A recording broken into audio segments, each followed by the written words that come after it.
part of the evolution of the HVA 280 family, and this is showing one of the areas in which we've been trying to innovate.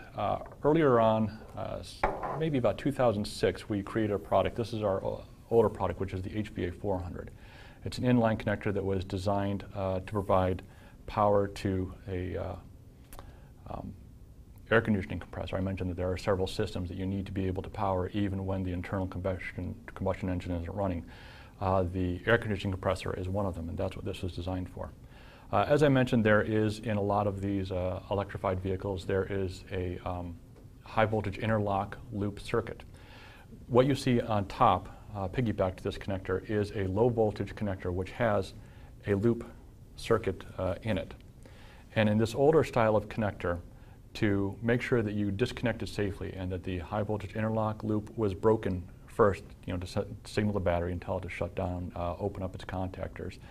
For this old style, you would have to unmate this connector. That would signal the battery to shut down and go through multiple additional steps, including pressing a switch there and then getting the tool and unlocking the connector, which, while effective, made for a very laborious, type of a process, and it's just plain big.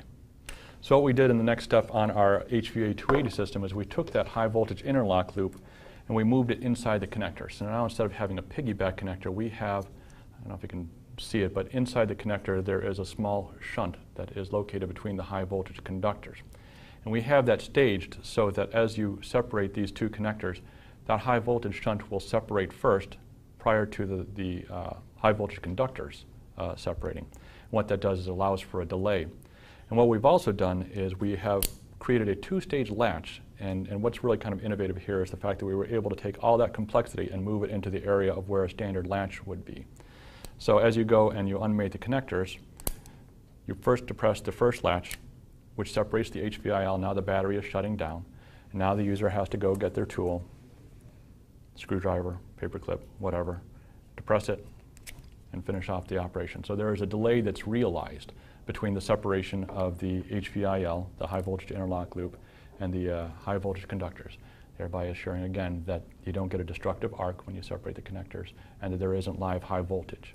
Now here again, I spoke about redundancy in design.